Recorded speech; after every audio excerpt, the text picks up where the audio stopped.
Hello, Ms. Ellis. Do you have an attorney? You do? Do you have the money or means to hire an attorney? Have you received your indictment? Okay. Have you read it? You have not read it. I read Okay. it to you back there, right? We have a copy here. You can read it. You don't want to read it. Are you willing to accept that the public defender has read it to you? I'm sorry. You asked her not to. Well, but she did read it to you, correct? She didn't read it to you. Okay, well, we can read it in open court. I can find it. Okay. It's a 10-count indictment.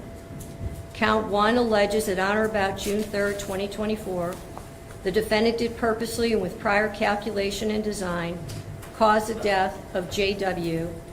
10/29/2020. The state of Ohio reserves the right to seek a superseding indictment containing the appropriate 2929.04A aggravating circumstances specifications. And so you understand that means the state is reserving its right to add a death penalty specification. Count 2 alleges that on or about June 3rd, 2024, that the defendant did purposely cause the death of J.W. 10/29/2020. Count 3 alleges that on or about June 3rd, 2024, the defendant did cause the death of J.W., date of birth 10/29/2020, as a proximate result of the offender committing or attempting to commit an offense of violence that is a felony of the first or second degree, to wit, felonious assault, Ohio Revised Code Section 2903.11A1, and/or endangering children in violation of Ohio Revised Code Section 2919.22B2. Count 4 alleges that on or about June 3rd, 2024, the defendant did knowingly cause serious physical harm to J.W. on date of birth 10/29/2020. Count 5 alleges that on or about June 3rd, 2024, the defendant did torture or cruelly abuse J.W., date of birth 10/29/2020, a child under 18 years of age, and furthermore, the violation resulted in serious physical harm to J.W., date of birth 10/29/2020. Count 6 alleges that on or about June 3rd, 2024, the defendant did attempt to purposely cause the death of Margot Wood. Count 7 alleges that on or about June 3rd, 2024, the defendant did attempt to cause the death of Margot Wood as a proximate result of the offender committing or attempting to commit an offense of violence that is a felony of the first or second degree, to wit, felonious assault, Ohio Revised Code Section 2901.11A1. Count 8 alleges that on or about June 3rd, 2024, the defendant did knowingly cause serious physical harm to Margot Wood. Count 9 alleges that on or about June 3rd, 2024, the defendant did, knowing that an official proceeding or investigation was in progress or was about to be or likely to be instituted, alter, destroy, conceal, or remove any record, document, or thing with the purpose to impair its value or availability as evidence in such proceeding or investigation. Count 10 alleges that on or about June 3rd, 2024, the defendant did with purpose to deprive the owner, Volunteers of America store, of property or services, to wit, knives, knowingly obtain or exert control over either the property or services without the consent of the owner or the person authorized to give consent. I have now read the indictment to you. Do you wish to enter a plea of not guilty? C. Pardon me? C. What's same mean? Yes or no? Yes. Okay. I understand the victims are represented and they want to make a comment before I set bond. Is that true? Yes, Your Honor. Okay.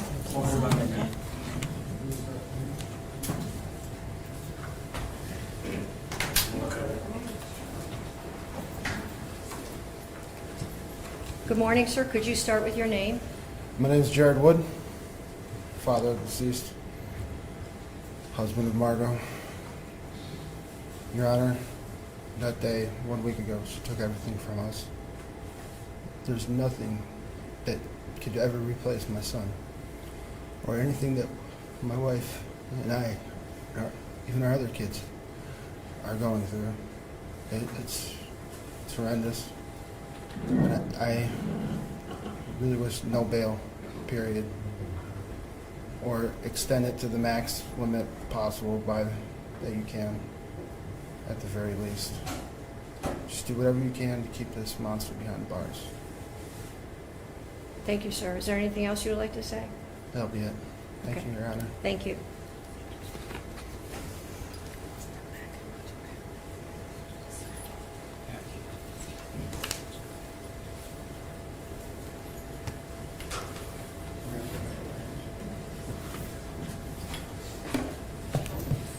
Is there anything else before I pronounce bond?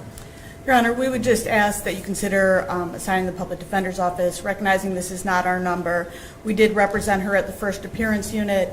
I did meet with her on Friday. We have had contact with her family and begun working on the case. Thank you, Your Honor.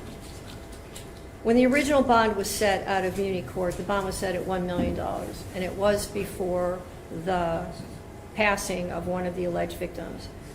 I do not believe that bond is appropriate given the change in circumstances and the allegations that are contained in this indictment. Bond is set at $5 million, cash, surety, or property. GPS, no contact with any surviving victim or victim's family. DNA order.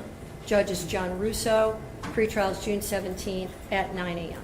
I'll assign counsel. Thank you, Your Honor. Thank you, Your Honor. Tonight we have some new disturbing video. Just want to give you that heads up to share with you that sheds light on the moments before an attack that killed a 3-year-old boy and injured his mom earlier this week in North Olmsted.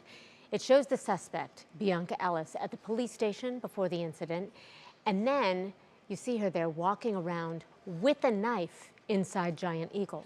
Lena Lai has the latest, and as Christy just referenced, we want to warn you that this video might be upsetting for some to watch.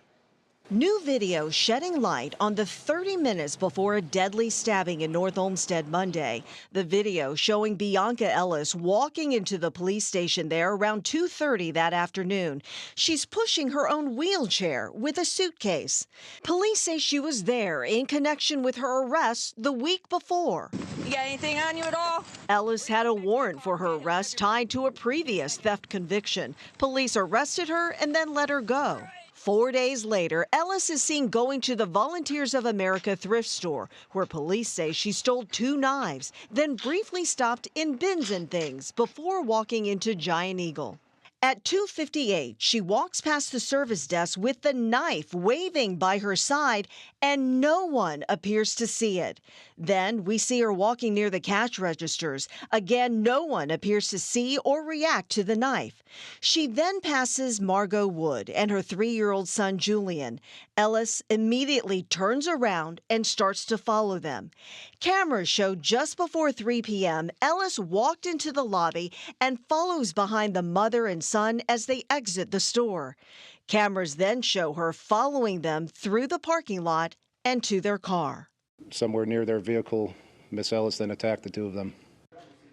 Ellis is set to be arraigned this Monday morning. Police say the attack was a random act of violence, and the big question tonight still is why. Christy, the motive is not clear. It is frightening. Lena, I do want to get to something else because I understand funeral arrangements for Julian have been announced. Yes, they have. Let's get to that right now. Calling hours for Julian will take place Friday from 2 p.m. to 8 at Repepi Funeral Home in Parma. There will be a massive Christian burial that will then be held Saturday morning at 11 at St. Charles Borromeo Church in Parma, with the interment at the Sunset Memorial Park. There is also a GoFundMe set up for the Wood family, which has raised close to $200,000 tonight. We have a link to that right now on WKYC.com. Meanwhile, the organizers of the GoFundMe say you can support the family in a different way by forming a memory line along the route from the church to Sunset Memorial Park on Saturday from 11:45 a.m. to 1 p.m. We also have those details on WKYC.com. And Christy, they're also asking people to flood the streets along the route with the color green, as well as dinosaurs. Those were his favorites. Certainly hope that gives them some sort of piece that so many people are thinking about them. Lena, thank you so much. Tonight,